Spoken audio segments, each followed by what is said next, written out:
성부와 성자와 성령의 이름으로 아멘. 참미 예수님, 오늘은 연중 제23주간 수요일입니다. 오늘 말씀은 행복에 대한 말씀입니다. 우리는 마테오 복음의 진복 8단 참 행복에 대해서 잘 알고 있습니다. 혹시 잘 모르시는 분들은 마테오 5장 부분을 참고해 주시면 좋겠습니다. 마테오 복음에서는 참 행복의 8가지를 알려주고 있습니다. 이에 반해 루카 복음의 행복은 다릅니다. 루카 복음에서는 행복 선언과 동시에 나옵니다. 행복의 조건으로 가난한 사람, 굶주린 사람, 슬퍼하는 사람입니다. 예수님께서는 세상에서 가련한 처지에 있던 사람들이 위로를 얻는다고 전해주었습니다. 불행한 사람으로는 부유한 사람, 배부른 사람, 웃는 사람입니다. 이들은 이 세상의 재화를 소유하며 나누지 않는 사람들입니다. 예수님께서는 이들을 경고하시며 불행하다고 선언하셨습니다. 가난은 행복이고 불행함은 불행이라고 하십니다. 오늘은 그 이유를 보고자 합니다. 왜 가난한 사람들이 행복한지, 그리고 부유한 이들이 왜 불행한지 보겠습니다. 가난한 사람들이 행복한 이유는 실제적인 삶이 어렵고 힘들기 때문에 하느님께만 의지하게 됩니다. 가난한 사람은 하느님께 의지하고 하느님을 찾는 삶이기에 하느님 나라에 들어갈 것입니다. 실제적인 삶에서 가난과 하느님의 나라가 연결됨을 볼 수 있었습니다. 마더 데레사의 일화입니다. 마더 데레사는 물질적인 모든 것을 전적으로 하느님께 의지했습니다. 하느님의 섭리에 의존한 것입니다. 데레사는 어느 누구도 거부한 적이 없었습니다. 데레사를 찾아오는 사람에게 줄 침대와 밥그릇을 항상 준비해 놓았고 몸을 따스하게 해줄 모포를 갖추고 있었습니다. 데레사는 하느님의 말씀을 그대로 따랐습니다. 자신을 통해 하느님께서는 가난한 사람들을 걱정하시며 수많은 사례를 들어 가난한 사람들을 사랑하시고 걱정한다는 것을 보여주었습니다. 콜카타에서 데레사와 자매들은 매일 3만 명 이상을 책임졌습니다. 그들이 음식을 만들지 않으면 그들은 음식을 먹을 수가 없었습니다. 언젠가 어느 자매가 달려와 데레사 자매에게 말했습니다. 수녀님, 금요일과 토요일에 필요한 식량이 떨어졌어요. 사람들에게 아무것도 줄 수가 없어요. 데레사는 놀랐습니다. 왜냐하면 그때까지 그런 소리를 들어본 적이 없었기 때문입니다. 그런데 금요일 아침 9시경에 빵을 가득 실은 트럭이 도착했습니다. 엄청나게 많은 빵이 실려 있었습니다. 콜카타에 사는 어느 누구도 정부가 왜 휴교령을 내렸는지 알지 못했습니다. 그러나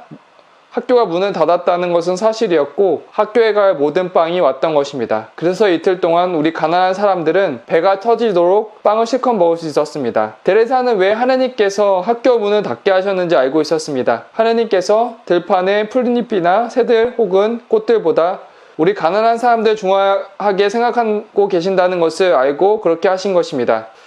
그분은 각별한 마음으로 가난한 사람들을 사랑하십니다. 수많은 가난한 사람들은 하느님이 그들을 사랑하고 보호한다는 것을 알아야만 합니다. 이것은 또 다른 부드러운 사랑의 증거입니다. 하느님 스스로 가난한 사람들을 아버지로서 걱정하신다는 것을 보여주는 증거인 것입니다. 마더데에서는 아마 그런 식량이 없는 상황에서 하느님께 분명히 기도를 드렸을 것입니다. 주님께서 많은 사람들이 굶주리는 것을 보시고 도와주셨습니다. 가난한 사람들이 하느님을 찾는 모습을 볼 수 있었습니다. 부족함 가운데서 주님께 필요함을 청했던 경험이 있었습니다. 수도원에 입회하고 신학원에 지낼 때였습니다. 당시에 저는 옷이 없었던 것은 아니지만 바지 하나가 더 필요한 상황이었습니다. 바지를 청할 수 있는 상황이 되지 않아서 저는 주님께 간절히 기도했습니다. 바지 하나가 더 필요합니다. 기도가 어떻게 이루어질지는 모르지만 저는 간절했습니다.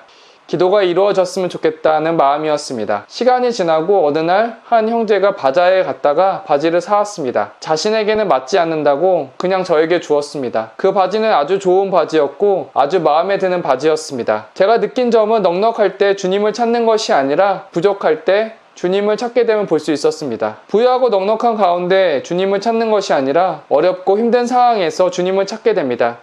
예수님께서 가난한 사람들이 행복하다고 하신 이유입니다. 부유하면 내 재산으로 다 해결할 수 있기 때문에 하느님 섭리에 기댈 부분이 없습니다. 오직 내 힘으로 내가 원하는 것을 살 수 있습니다. 부유한 사람의 마음에는 하느님의 자리가 없기 때문에 불행하다고 하신 것입니다. 반면에 가난한 사람들은 삶의 조건이 힘들기 때문에 주님을 찾을 수밖에 없습니다.